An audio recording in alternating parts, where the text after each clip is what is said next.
बताने की आवश्यकता नहीं है, क्योंकि टीम नहीं बनी है, वो सभी चीज़ों से वाकिफ है कि जिस समय और जिस काल से हमें गुजर रहे हैं उस समय शायद इस समाज का सबसे ज़्यादा जरूरत इस झारखंड को है। क्योंकि मूल्यांकन करने का समय और उसके द्वार पर हम लोग खड़े हैं कि 2019 में बनी सरकार और उसका कार्यकाल अब समाप्त प्राय होने को है। अब फिर से नया जनादेश इस राज्य में आना है, अपेक्षित है लोगों का।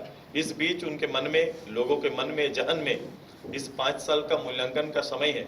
मूल्यांकन सबसे बेहतर वो लोग करते हैं जो ओवरऑल चीज़ों को समझते हैं, सारी चीज़ों को समझते हैं, राज्य का और राज्य चलाने का और सरकार होने का जो अर्थ है और जो सामर्थ्य है सरकार का, ये दोनों पर आलोचना, विवेचना, सारा चीज वो करेंगे।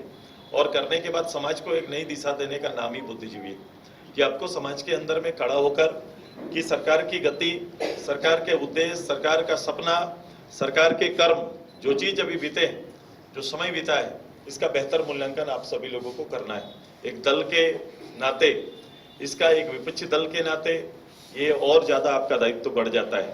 पदाधिकारी के रूप में आपका दायित्व और आपकी सीमाएं बड़ा स्पष्ट है, लेकिन मुझे लगता है कि अभी इस समय जो शेष आने वाला 2 महीना के अंदर में इस राज्य को जनादेश देना है, ऐसे में पदाधिकारी दायित्व का निर्वहन तो करना है, लेकिन टारगेटेड सीट के ऊपर भी कुछ प्लान करके आप सभी लोगों को उतरेंगे तो बेहतर परिणाम आएगा। हम सभी लोग, आप सभी जब मेरे बाद भी आप बैठेंगे तो इन चीजों का ध्यान देना। मैं पार्टी की जनरल गतिविधि आपको बता दे रहा हूं कि अभी पार्टी ने 3 कार्यक्रम एक साथ चल रहे हैं। एक कार्यक्रम आपका चल रहा है कि हमारे गांव स्तर पर हर विधानसभा में हमने कहा है कि पार्टी के अंदर जन जागरण अभियान चलना चाहिए। जन जागरण अभियान इसलिए चलना चाहिए क्योंकि गांव में जो बातें शहर में, अखबारों में या टीवी में जो चल रहा है, ये सारे बातें गांव तक नहीं पहुंच पाता है। तो गांव तक और गांव के चौपाल तक वही लोग पहुंचते हैं जो लोग सीधे चुनाव में भाग लेंगे या तैयारी कर रहे हैं। सब लोग का अपना तर्क, अपना विषय होता है, लेकिन इस सरकार 19 में कहां थी, क्या बात बोली, नहीं बोली, हम लोग ने पार्टी के अंदर तय किया और प्रत्यक्ष रूप से उनके जुबान से ही, सरकार के जुबान 19 में जो था, सरकार के मुखिया जो हर चौक चौराहे और राज्य में घूमकर जो जनता से वायदा किए थे, फिर से लोगों के जहन में याद दिलाने के लिए ये जन जागरण यात्रा कार्यक्रम शुरू किया गया है, जहां पर उनके द्वारा प्रॉमिस, स्टेट को दिया हुआ प्रॉमिस, आम लोगों को दिया हुआ प्रॉमिस, किसान को दिया हुआ, छात्रों को दिया हुआ, या फिर कॉमन लोगों के लिए जो भी, और स्टेट के लिए जो भी बड़ी संभावनाओं पर उन्होंने चर्चा किया था, उसको लेके गांव के चौपाल पर रखने का निर्णय लिए हैं और ऑडियो विजुअल सिस्टम से लोगों को दिखाने का भी और वहीं पर गांव की राय तैयार करने का भी हमने आग्रह किया है। और उसी के तहत गांव में हमारे पार्टी के क्षेत्रीय प्रतिनिधि, उस विधानसभा के प्रतिनिधि लगातार उस टीम के साथ अलग अलग जगह जा रहे हैं और डेली 5 पंचायत और 10 सभा करने का उनको कार्य दिया गया है, जो प्रदेश के सभी विधानसभा क्षेत्र में अलग अलग जगह पर यह काम चल रहा है। दूसरा, शायद इस राज्य के अंदर में आज का सबसे बड़ा डिमांड जो है वो है युद्ध का। युद्ध का डिमांड क्या है?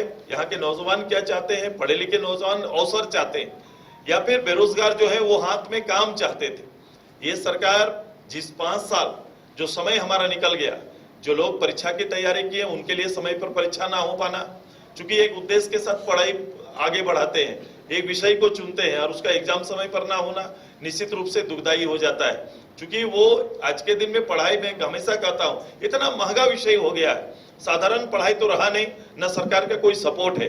कोई भी ऊंची पढ़ाई पढ़ना चाहे, तकनीकी पढ़ाई पढ़ना चाहे, तो उसके लिए उसके पूरे परिवार का पूरी शक्ति उसके पीछे लगता है।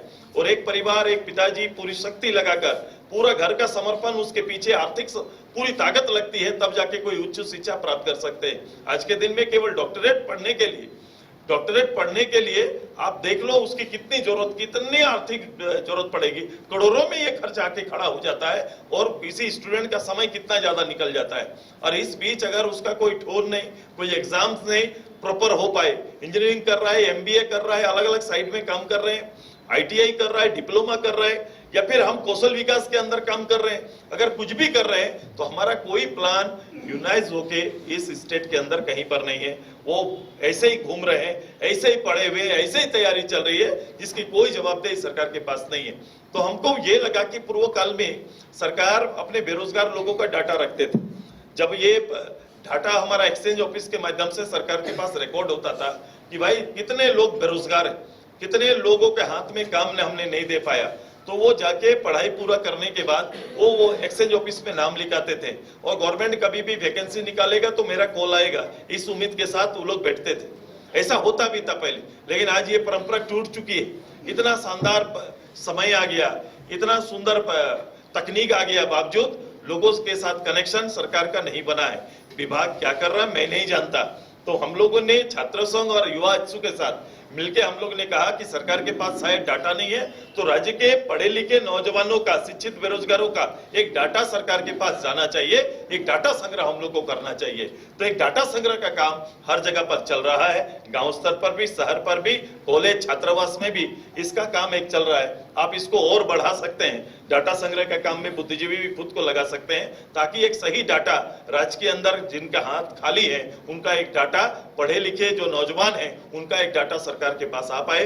ये ऑनलाइन ऑफलाइन दोनों ही पर भी किया जा रहा है, ताकि हम लोग 8 तारीख इसके लिए तय किया गया है कि 8 तारीख को पूरे राज्य के नौजवान राज्य के मुख्यालय में आएंगे और अपने डाटा जो संग्रह किया है उसके बारे में और एक संकल्प लेने के लिए आएंगे।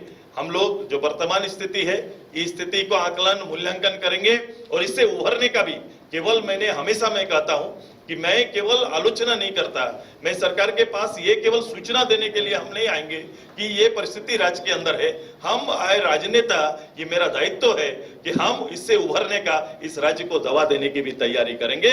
इन नौजवानों का बेहतर भविष्य कैसे हो उसकी भी तैयारी हम सब मिलकर करेंगे। तो ये तैयारी भी हमारी उस दिन रहेगी। तो एक बड़ा कार्यक्रम हम सब मिलके युवा इच्छुक और छात्र संघ के नेतृत्व में हम लोग करने जा रहे हैं। आप सभी का ब्लेसिंग उसके साथ रहे, आशीर्वाद रहे, अप्रत्यक्ष रूप से आप उनके साथ जुड़े, ये तैयारी हमारी है। हमारा इसके अलावा तीसरा कार्यक्रम हमारा है, वर्तमान हालात से ऊपर उभारना है, एक ताकत और शक्ति के रूप में लाना है और राज्य की दशा और दिशा को बदलना है। यही संकल्प आज का हमारा है और इसी संकल्प के साथ आप सभी का बहुत बहुत आभार, धन्यवाद देते हुए मैं अपनी बात को अंत करता हूं। ये 2 महीना त्योहारों का समय भी रहेगा, लेकिन हमारे लिए अवसर हमेशा इसी बीच से निकालना पड़ेगा। तो ये आप सभी लोग, जो मेरी टॉप टीम होगी